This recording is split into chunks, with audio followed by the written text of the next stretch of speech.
एक का नाम सोना रानी, जिसके बाल सुनहरे थे, और दूसरी का नाम रूपा रानी, जिसके बाद रूपीले थे। बादशाह और मलका इन्हें देखकर फुले न समाते। वो इन्हें देखते ही रहते और इनकी खूबसूरती देखकर सब कुछ भूल जाते हैं। इसी तरह दिन गुजरते गए। शाही बाग में लगाया हुआ पौधा अब एक तनावर दरखत बन गया था। वह एक अजीब गरीब दरखत था। इसकी शाखा ऐसी चमकती जैसे चांद की बनी हुई हो और पत्ते जैसे सोने के बने हों।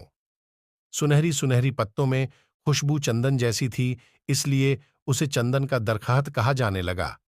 इस अजीब गरीब दरखात को देखकर बादशाह हैरत में पड़ जाता है। वह सोचता कि इस दरखात के रंग रूप और दोनों लड़कियों के रंग रूप में कितनी एकसानियत है। यह सोचकर कभी कभी वह अनजाने खौफ से घबरा जाता। अब दोनों लड़कियों का हाल सुनो। दोनों बहनें जब भी बाग में जाती तो इस चंदन के पेड़ के साए में बैठी और खेला करती।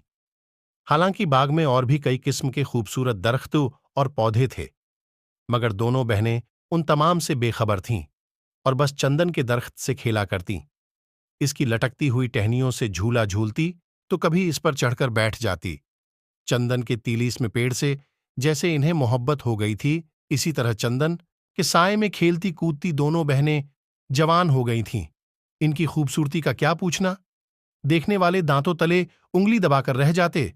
जब वह शाही नहर के किनारे बाल खोले बैठती तो ऐसा मालूम होता जैसे परस्तान से परियां उतर आई हों।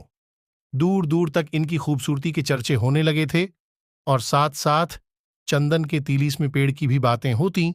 जब भी कोई दूसरे मुल्क के राजा उमरा ताजदारुल मुल्क की सल्तनत में आते तो इस अजीब गरीब दरखत को देखने की ख्वाहिश जाहिर करता।